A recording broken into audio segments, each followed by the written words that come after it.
afternoon, friends from media. We are meeting formally after a long time, also because past few years were affected by COVID. Therefore, our board of directors of IAS Limited, after declaring annual financial results yesterday, we thought let us interact with media friends and let us have an interactive session.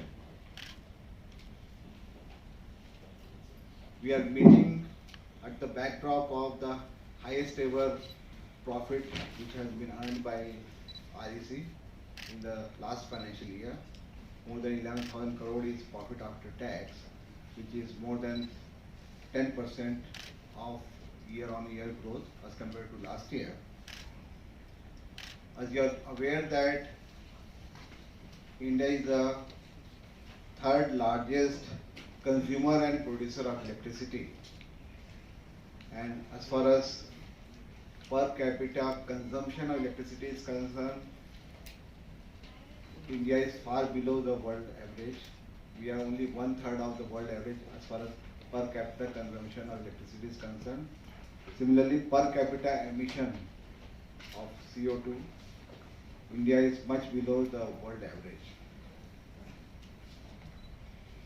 Yesterday we had this energy transition working group meeting of G20, which was concluded at Mumbai. We also conducted our board meeting of REC. The energy transition has come into the focus, with India taking the leadership among the G20 countries. The reduction in carbon emission to become net zero by the year 2070. They are very ambitious targets set by India. In this backdrop, we feel that REC has a very significant role to play in the energy transition. More so because the very ambitious targets set by the government of India. By the year 2030, we have to install 500 gigawatt of installed capacity, electricity capacity from non-fossil fuel based sources. Right now, the installed capacity from renewable energy is about 175 gigawatt. Another 325 gigawatt capacity will come in the next 7 years. This will entail itself an investment of more than 15 lakh crore.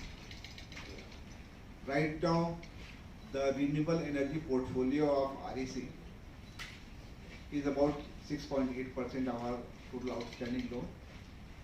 In the 31st March 2023, our outstanding loan stands at about 4,35,000 crore, which was last year about 3,85,000. So our outstanding loan has grown by 50,000 crore in 1 year. As I was telling you that the energy transition with regard to installation of renewable energy capacity will itself require an investment of more than 15 lakh crore. In REC we are targeting at least 20% of this financing will be carrying out through REC for this renewable energy effort, be it solar energy or wind energy or hybrid solar wind or storage solution or offshore wind or green hydrogen or green ammonia. These are the areas which we will be focusing. REC would be focusing to finance at least 3 lakh crore in the next 7 years in the renewable energy sphere and the niche area that Government of India has embarked on this journey. Incidentally, we have become a Maharatna company last year. In September 2022, REC was conferred with the Maharatna status. I would like to congratulate all our shareholders and all the stakeholders who have been through us in this long journey. REC was established in 1969, primarily to support the Green Revolution movement. That was for energizing the agriculture pumps in the year 1969. Thereafter, REC has grown multifold. It became NBFC. Thereafter, we became Mini Ratna, then Navratna, and finally we became Maharatna last year in September 2022.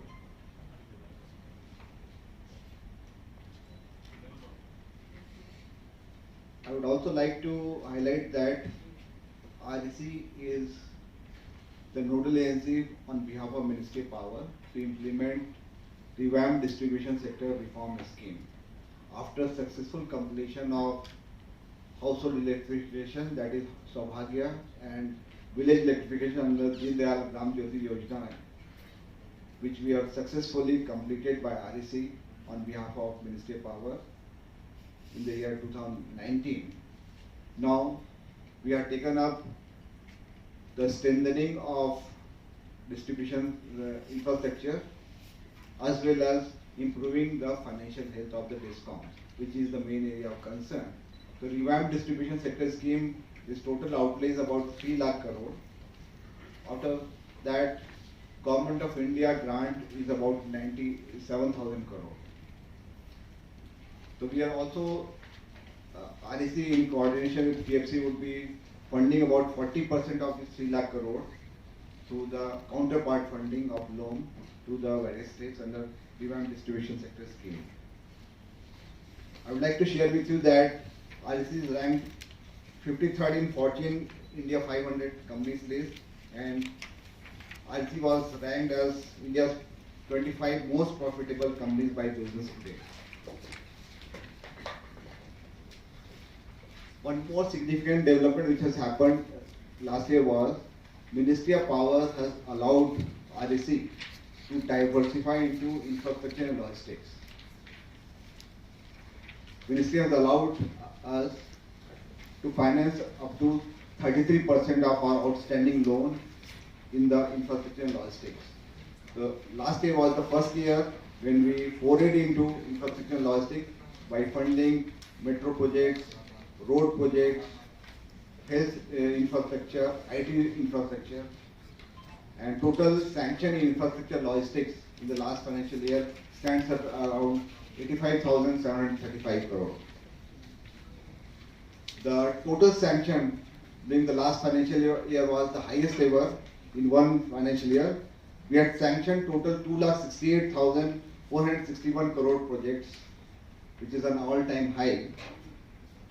The logistics and infrastructure sector contributed about 32%. Transmission and distribution sector projects financing contributed about 30%, and renewable around 8%. Another highlight last year was the disbursement. Highest ever disbursement in a single year happened last year. We disbursed about 96,846 crore, and our total outstanding loan stands at 4,35,000 crore, which shows a growth of year-on-year growth of 13%. REC's income during this last financial year was 39,253 crore, and net profit stands at 11,055 crore, which is 10% increase over the last financial year. Our net worth has grown by 13% on year-on-year basis. Our net worth is now 57,680 crore, and capital adequacy is at a comfortable level of 25.7%. One more important thing is that we had tried to bring down the interest rate. Although our cost of financing has gone up, cost of borrowing has gone up, but since we are targeting renewable energy sphere, there are other alternative sources of financing available for the developer. We have to compete with other market players. We have brought down our interest rates. Our net interest margin has come down, but our profitability has gone up. The asset quality of REC continues to be healthy, with gross NPA we have been able to contain to 4, which was last year 4.45%. The gross NPA has come down to 3.42%. Our net NPA is only around 1% as compared, and while provisioning coverage ratio has gone to 70.64%. In the last 5 quarters, one of the significant achievement of REC has been that no new NPAs were added in the last 5 quarters consecutively. The REC remains one of the highest paying dividend company The total dividend so far in the last financial year was 8.25 rupee per share, and the dividend in the last in 21-22 was about 12.43%. This year's dividend will be declaring during the AGM, which is scheduled in the month of September, and will be complying with the guidelines of DFM for announcement of dividend. Now may I request our Director of Finance to kindly make a brief presentation about the financial highlights of our annual performance. Mr. Chaudhary.